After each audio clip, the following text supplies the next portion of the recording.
नमस्कार दोस्तों, next IAS YouTube channel पर एक बार फिर से आप सभी का स्वागत है। मेरा नाम है सपना कुशवाहा। जैसा कि आप सभी को पता है कि यूपीएससी का प्रीलिम्स नज़दीक आने वाला है और यूपीएससी प्रीलिम्स में एनवायरनमेंट से काफ़ी सारे क्वेश्चन आते हैं, जिसमें कि आपके tiger reserve, national park, wild life sanctuary, इनसे काफ़ी क्वेश्चंस हर साल देखने को मिलते हैं। तो आज का जो हमारा डिस्कशन का टॉपिक है वो पूरा का पूरा दुधवा टाइगर रिजर्व पर स्थित है, इसी के इर्द गिर्द रहने वाला है। क्यों? क्योंकि दुधवा टाइगर रिजर्व काफ़ी इंपॉर्टेंट भी हो जाता है और इसी के साथ ये पूरा टॉपिक जीएस पेपर 3 एनवायरनमेंट से जुड़ा हुआ है। अब इसी के साथ हम आगे बढ़ेंगे और दुधवा टाइगर रिजर्व के बारे में जितने भी महत्वपूर्ण बातें हैं उनको एक एक करके समझने का प्रयास करेंगे। और सबसे पहले तो जानना यही जरूरी हो जाता है कि दुधवा टाइगर रिजर्व जो है वो किस राज्य में स्थित है। तो आपको पता होना चाहिए कि दुधवा टाइगर रिजर्व उत्तर प्रदेश राज्य में स्थित है और उत्तर प्रदेश के लखीमपुर खीरी जिले में स्थित है। और साथ ही साथ एक जो इंपॉर्टेंट बात आपको याद रखनी चाहिए वो ये है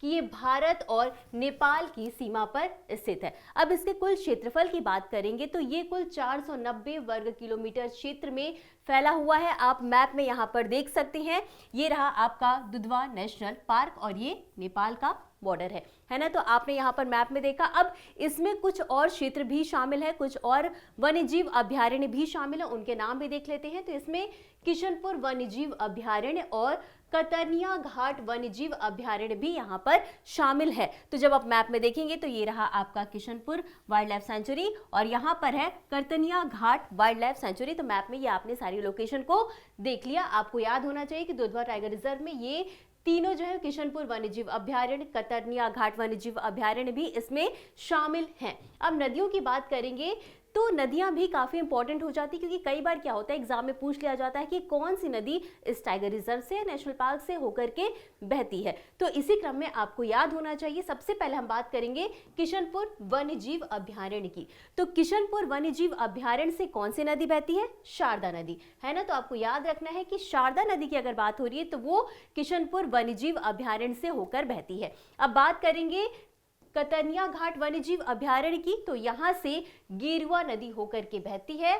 और दुधवा टाइगर रिजर्व की बात करेंगे, दुधवा नेशनल पार्क की बात करेंगे तो यहां से सुहेली और मोहना धाराएं बहती हैं। तो आपको कौन कौन सी बातें याद होनी चाहिए? सबसे पहला तो यही कि ये कौन से राज्य में स्थित है, कौन से जिले से लगता है और साथ ही साथ इसमें कौन कौन से क्षेत्र शामिल हैं और नदियां सबसे ज्यादा इंपॉर्टेंट हैं। और आपको याद होना चाहिए शारदा जो है वो किशनपुर वन्यजीव अभयारण्य से गुजरती है, गेरुआ कतरनिया घाट वन्यजीव अभयारण्य से गुजरती है और सुहेली और मोहना जो है वो दुधवा राष्ट्रीय उद्यान से होकर के गुजरती है। अब इतना समझने के बाद हम आगे बढ़ेंगे और एक बार इसकी ऐतिहासिक पृष्ठभूमि को भी हम समझ लेंगे।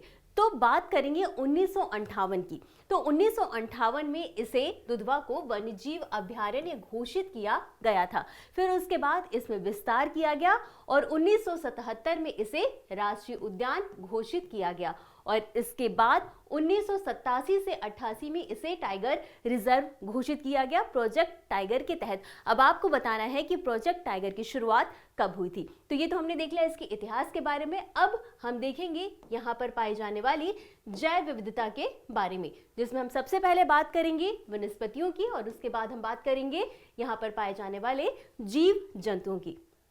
तो वनस्पति का देख लेते हैं। तो यहाँ पर उत्तर भारतीय नम पर्णपाती वन पाए जाते हैं और इसमें भी मुख्य रूप से साल के जंगल, घास के मैदान और दलदली भूमि यहाँ पर मुख्य रूप से पाए जाते हैं। जीव जंतुओं की भी बात कर लेते हैं। तो यहाँ पर मुख्य रूप से बाघ, तेंदुआ, एशियाई काला भालू, स्लॉथ भालू, दलदली हिरण, गैंडा, हाथी, चीतल, हॉग हिरण, भौंकने वाले हिरण, सांबर, जंगली सुअर और हिस्पिड खरगोश यहाँ पर मुख्य रूप से पाए जाते हैं। इसके अलावा यहाँ पर कुल 450 से अधिक पक्षियों की प्रजातियां भी देखने को मिलती हैं, जिसमें कि मुख्य रूप से शामिल है बंगाल फ्लोरिकन और दलदली फ्रैंकोलिन जैसे विलुप्त प्रजातियां जो है यहाँ पर मुख्य रूप से पाई जाती हैं। इसके अलावा एक और जो इंपॉर्टेंट बात आपको याद रखनी वो ये है कि दुनिया की आधी बारहसिंगा की आबादियों का घर माना जाता है दुधवा टाइगर रिजर्व को और 1984 में गैंडों का सफलतापूर्वक यहाँ पर पुनर्प्रवेश किया गया था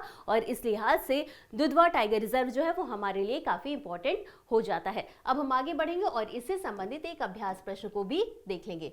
तो प्रश्न है दुधवा टाइगर रिजर्व के बारे में निम्नलिखित कथनों पर विचार करें। आपके पास 3 कथन है। पहला कथन है दुधवा टाइगर रिजर्व मध्य प्रदेश में स्थित है। और दूसरा कथन है इसकी उत्तर पूर्वी सीमा नेपाल से लगती है। और तीसरा कथन है इस रिजर्व में दुधवा राष्ट्रीय उद्यान, किशनपुर वन्यजीव अभयारण्य और कीर्तनिया घाट वन्यजीव अभयारण्य शामिल है। आपको बताना है कि उपर्युक्त में से कौन सा या कौन से कथन सही है या सही है। और आपके पास 4 ऑप्शंस हैं, ए केवल 1 और 2, बी केवल 2 और 3, सी केवल 1 और 3 या डी 1, 2 और 3। और इस प्रश्न का उत्तर आपको हमेशा की तरह कमेंट बॉक्स में देना है। तो आज के लिए बस इतना ही। मिलते हैं अगले एपिसोड में इसी तरह कुछ अहम और जरूरी खबरों के साथ। तब तक के लिए धन्यवाद।